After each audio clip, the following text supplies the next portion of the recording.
Jérôme, alors quelle expression vous avez-vous déniché aujourd'hui ? Ouh là là, capturer l'insolite est chose difficile et pourtant si précieuse.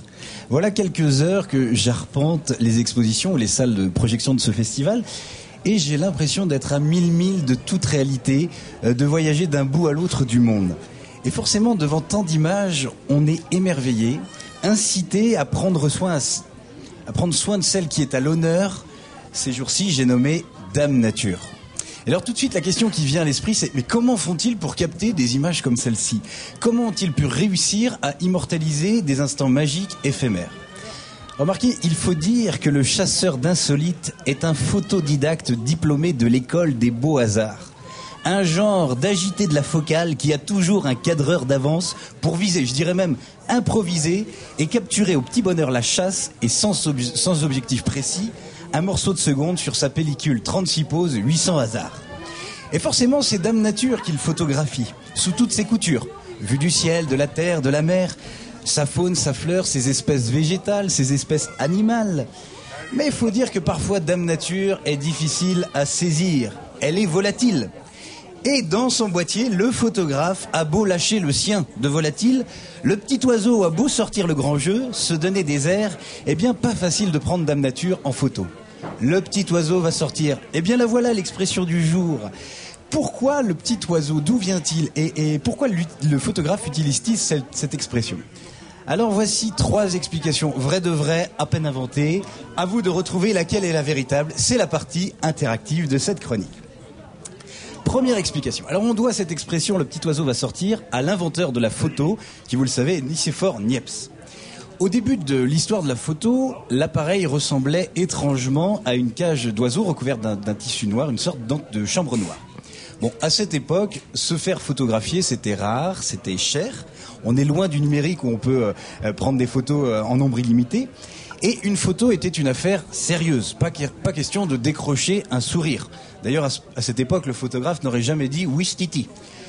Alors, pour attirer le regard sur l'objectif et pour appeler à plus de sérieux, plus de concentration, il n'a pas trouvé mieux que de dire « attention, le petit oiseau va sortir ». Alors, intrigué, la personne qui se fait photographier se concentrait et dégageait un air sérieux façon ornithologue en plein recensement de la grue cendrée sur la baie de l'Aiguillon.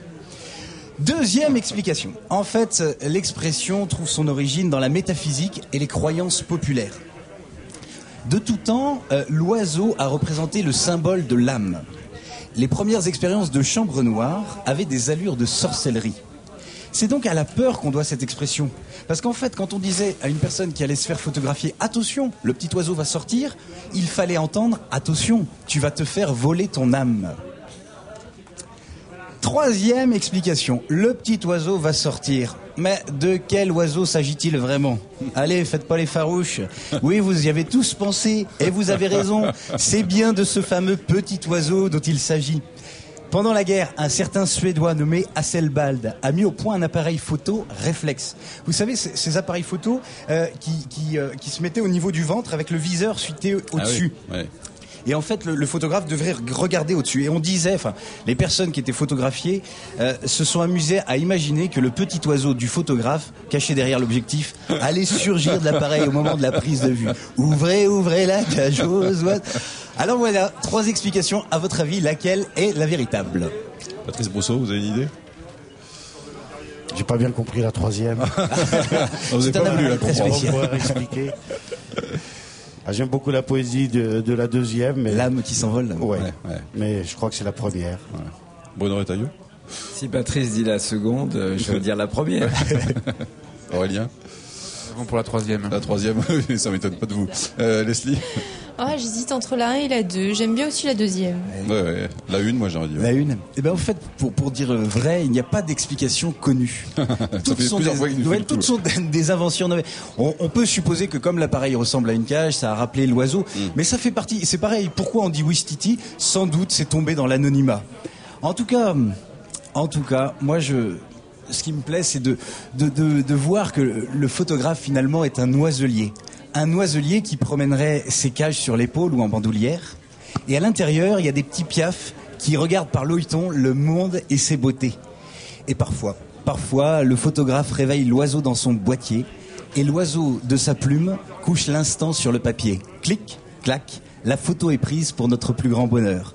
Alors que jamais ces amoureux de l'insolite ne cessent de nous émerveiller, de nous montrer du beau, du sensible, d'immortaliser Dame Nature, car c'est sans doute aussi grâce à eux que nous aurons envie de la protéger pour que jamais, au grand jamais, elle ne cesse de tourner. Allez, s'il vous plaît, encore des clichés. Silence, moteur, la Terre tourne. Merci beaucoup, Jérôme. Merci.